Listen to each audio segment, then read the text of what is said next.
En plus, une petite romance espagnole comme je les aime, vraiment, ça va mettre dans le bain.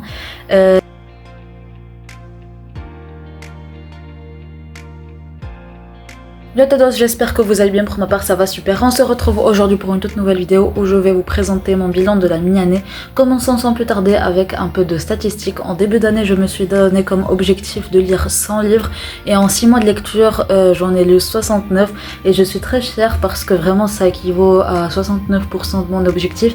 Et dans ces 69 bouquins, j'ai eu de belles surprises négatives comme positives. Et en parlant de positifs, on va passer tout de suite à mes meilleures lectures. Donc j'en ai choisi deux parce que j'ai pas pu vraiment clairement les départager. Et la première lecture que j'ai à vous présenter, c'est Impact avec le roi elfe, le premier tome de Married to Magic d'Eliskova, paru chez Big Bang. Donc c'est un livre que j'ai totalement adoré. Vraiment, je suis tombée sous le charme de ce bouquin. C'était fluide, immersif. La plume de l'autrice était juste pépite. Ça se lisait vraiment rapidement et les personnages étaient tellement attachants. Je les ai adorés et vraiment c'est un livre à découvrir. Et le deuxième livre que j'ai à vous présenter, et c'est le premier livre que j'ai lu en vérité en 2024, et c'est Le Pont des Tempêtes de Daniel L. Jensen, paru chez Brajlon. Donc vraiment c'est un livre, en fait ça a les mêmes qualités que Impact avec le roi elfe parce que c'est fluide, ça se lit rapidement, c'est immersif, les personnages sont géniaux, l'univers il est juste génial et vraiment c'est ce que j'ai adoré dans ces deux romans de fantasy. Vraiment ce sont des points forts que j'ai adoré retrouver et genre c'était mes deux plus gros coups de cœur de cette année, ce sont ces deux là, vraiment je les ai adorés. Donc on va passer à un côté un peu plus négatif en parlant de mes pires lectures en ce début d'année, en ce premier mois de 2024. Donc également ici je vais vous présenter deux lectures.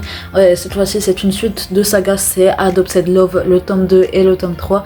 Donc que je vous présente ici à l'écran. Vraiment j'étais en fait un peu plus excitée à découvrir la suite de cette série parce que j'avais mis une bonne note sur Babelio, Booknote et Goodreads sur le premier tome parce que vraiment j'ai bien ri, même si y avait un petit point noir, Elena. Donc j'aurais dû me douter qu'elle aurait pu rester en fait la même, mais j'espérais en même temps qu'elle allait évoluer. Mais bah non, elle est restée la même, elle a empiré. Vraiment je l'ai détesté, ses choix, ses actes, tout ce qu'elle faisait j'avais remis en question parce que pour moi elle aurait pu mieux faire. Et le pire c'est qu'elle se rendait compte de ce qu'elle faisait mais ne pouvait pas, en fait elle ne voulait pas changer.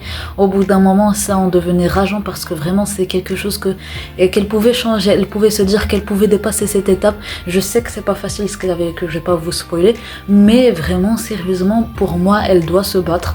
Elle ne peut pas laisser quelqu'un d'autre pourrir sa vie juste parce qu'elle n'a pas envie de se battre elle-même pour chasser ses mauvais souvenirs. Donc vraiment, et en plus la plume était devenue lourde et il y avait plein d'erreurs pour moi, plein de points noirs qui auraient pu être améliorés, mais peut-être aussi que cette trilogie n'était pas faite pour moi en même temps. Donc quand j'étais en train de lire le tome 3, je me suis dit vraiment faut que je termine, au moins j'en aurais plus à entendre parler de Théagone ni d'Elena. Donc j'aurais terminé le saga et en plus j'aurais plus entendu parler de ces deux là.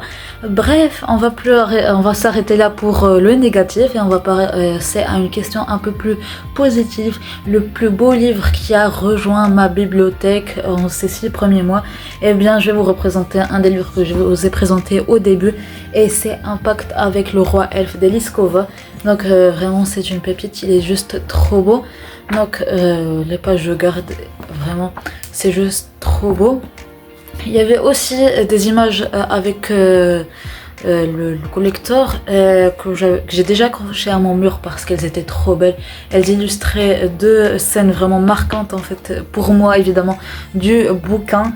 Donc vraiment c'est un livre que j'ai adoré encore une fois et qui est vraiment magnifique. Donc vraiment c'est un livre que j'ai adoré. Donc on va passer à une autre question et c'est l'avant-dernière. Donc cette question c'est un peu le livre que je n'ai toujours pas lu mais qui me tente. Donc je vais mettre The American Romance Experiment. Donc vraiment, je vous l'avais dit en fait dans ma dernière vidéo qui est ma vidéo pâle pour cet été. J'avais lu The Spanish Love Deception en janvier et j'avais eu un énorme coup de cœur pour lui. Donc j'en attends énormément en fait pour ce deuxième tome. Donc vraiment c'est The Spanish Love Deception, je l'avais adoré. Donc j'espère que ce livre me plaira tout autant. Donc vraiment, en plus une petite romance espagnole comme je les aime, vraiment ça va me mettre dans le bain.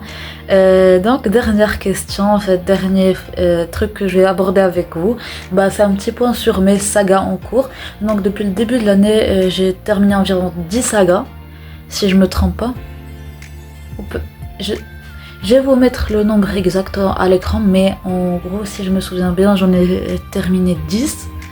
Et j'ai commencé énormément de nouvelles sagas, j'ai pas compté combien, mais vraiment c'est énorme, le chiffre est énorme. Bref, c'en est plutôt pour ce petit bilan mi-annuel. J'espère qu'il vous aura plu. Donc n'hésitez pas à me mettre votre bilan à vous en commentaire. Et je vous retrouve... là je vous mets en fait mon bilan de l'année dernière. Donc il était un peu différent de celui de cette année. Donc n'hésitez pas à me dire quelle version vous préférez. Comme ça je prépare celui de l'année prochaine un petit peu. Donc je vous retrouve dans cette vidéo et à tout de suite les amis.